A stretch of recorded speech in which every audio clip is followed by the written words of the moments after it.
Erica and Stacy, store managers here at Hustler Hollywood, say this guy knew exactly what he wanted and he did not waste any time taking it. If Donald Trump decides to park his airplane at Nashville's airport, that will be right down there, and it is possible he could drive right down Murfreesboro Pike, and this man really hopes that he does, and that he glances up at that sign.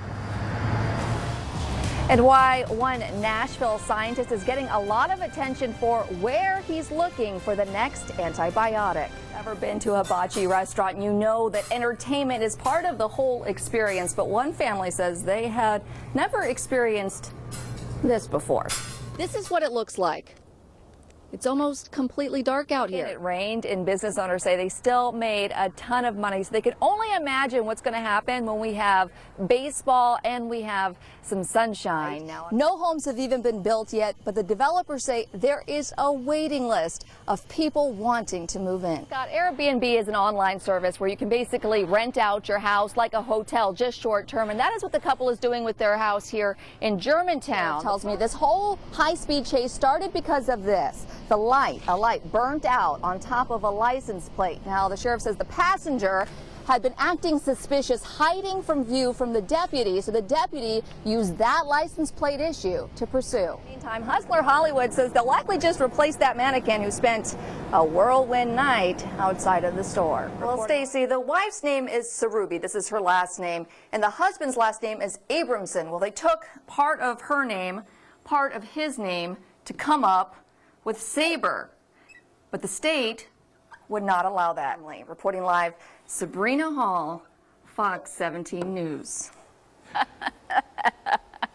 Thank you, Sabrina. Fox 17 Sabrina Hall broke this story. Fox 17 Sabrina Hall broke this exclusive story. Since the chief of police refuses to talk, we confronted him when we could. Chief, will you answer a couple questions about the Green Mile policy? I'm not going to talk to you. You're not going to talk to me? I've been reporting on this since January. I understand. All we want is your view of why you're doing this. I understand you have a personal agenda. A reasonable explanation for it. I'd love to hear it. Honestly. I want to get your side. I think it's already been explained to you, so no need going into it further. Why can't you just talk about why you keep officers in the lobby for months at a time? Excuse me. To all public officials, do not make the press job hard. Yeah, Raya Daniels says she was recycling old newspapers when she looked inside the dumpster and saw a huge pile of medical records from Rolling Hills Hospital. If you could come with me and give me an idea of what I'm looking at, I would really appreciate it. Really? This is sad. Well, we don't know what's here, so I don't believe you need to put it on a camera and send it to the news station. That's what's sad. While these kids did not think twice to jump over a train, parents we talked to were shocked to see our video. My thoughts was, oh, this is scary. Hey, but Metro has no idea when they're going to be able to get to those 6,000 backlog prints. Erica, it's not just these cars, it's the family house. It's the 4 pets that died in this fire, and the Hensleys say they could have lost their son. The Hensley family is devastated, and you can see why. This is what remains of their house. It is a complete loss. Now, investigators say somebody early Sunday morning lit this car on fire, and that fire spread to this truck. And investigators say they know this is an arson because whoever did this started a second fire in the garage of the house. The Hensley's 29-year-old son had been in the house watching his parents' pets while they were in Iowa. He woke up to the smoke and escaped with just smoke inhalation. Unfortunately, all 4 pets died in the fire, 1 dog and 3 cats. The family lost their house, all of their belongings, all of their animals, and almost their son's life. And that is why the family is offering $10,000 to whoever brings in that tip that lands this arsonist in jail. Now, coming up tonight on Fox 17 News at 9 o'clock, you're going to hear from the Hensleys and how they're coping with all of this.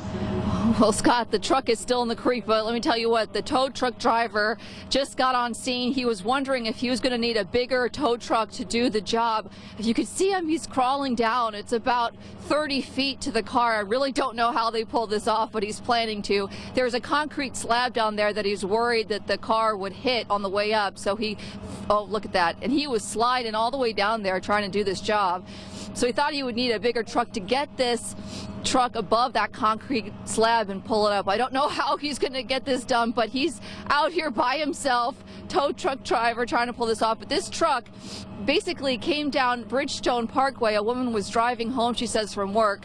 She slid on black ice. She said she just could not stop. She just slipped and slipped and slipped and slipped. She ended up doing a 360, went backwards into the creek where she landed. She called 911.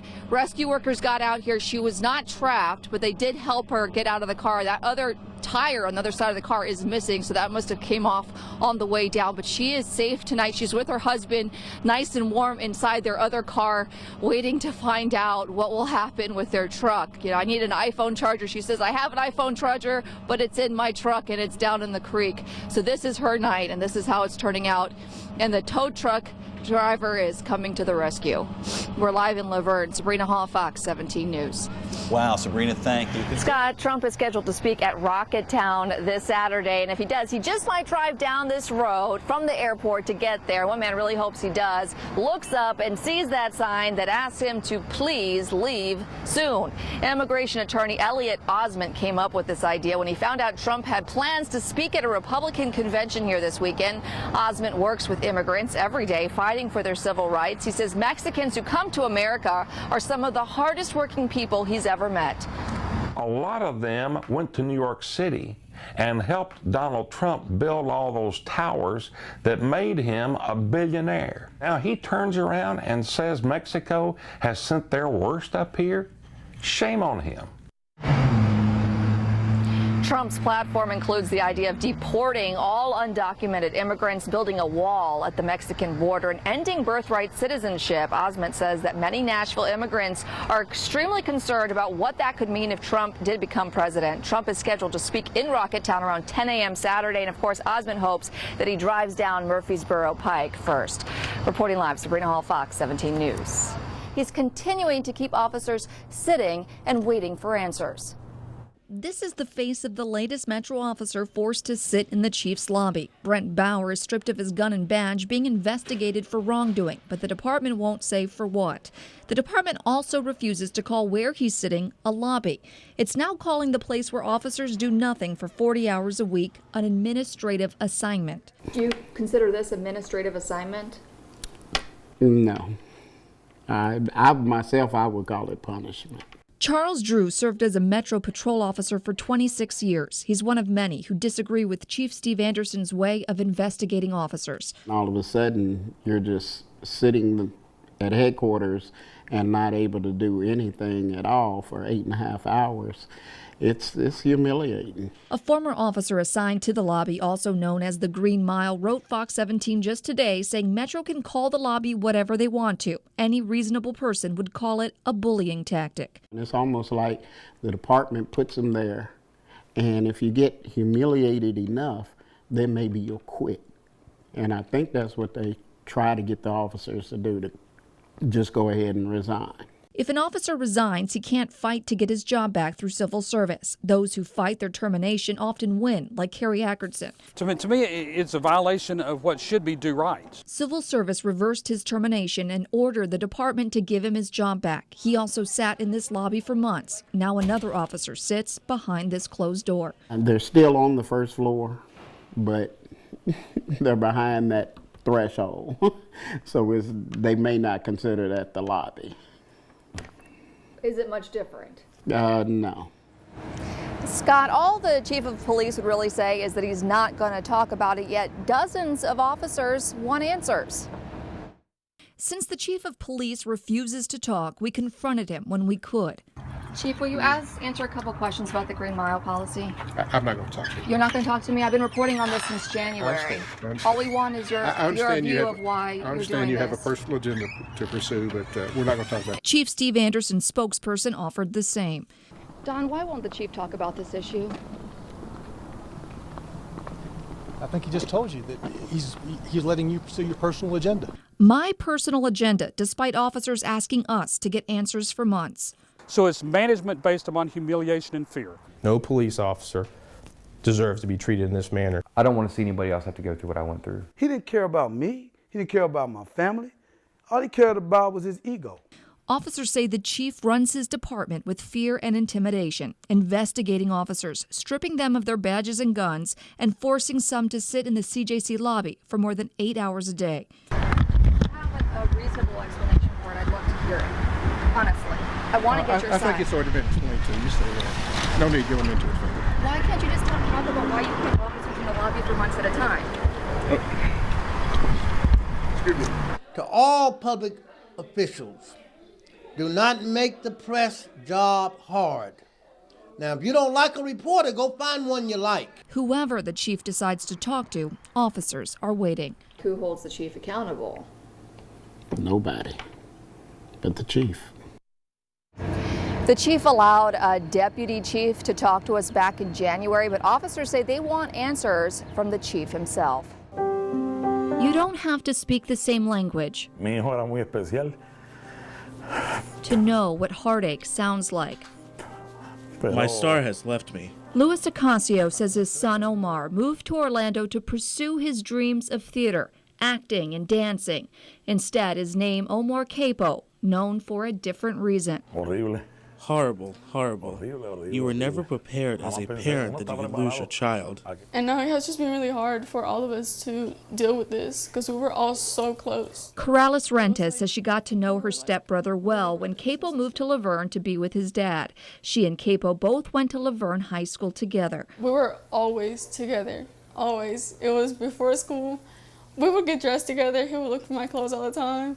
He was crazy about my daughter. In fact, he came up on vacation in March as a surprise to her on Saturday, Sunday, and Monday. That was the last time I saw him. On that Sunday, when news spread of the Orlando nightclub shooting, Ocasio says his heart sank when his son did not text him back. I texted, "May God bless you." That same day, he says the entire family flew to Orlando to collect his things His car keys and his phone was never found. and say goodbye to the young man his father believes had been meant for stardom. I want everyone to know that he wanted to be famous, and that's why he went to Orlando, and he did achieve it. Everybody around the world now knows about him, not the way he expected, but now everybody knows about him. Come on, guys. His dogs don't care which bathroom he uses, but many people do. If you're a man, you need to be in a man's bathroom. If you're a woman, you need to be in a woman's bathroom, period. Women would be, very uncomfortable if I went into the women's restroom. Dakota Stratton doesn't just look like a man, he lives as a man and has done so for years, despite being born a woman.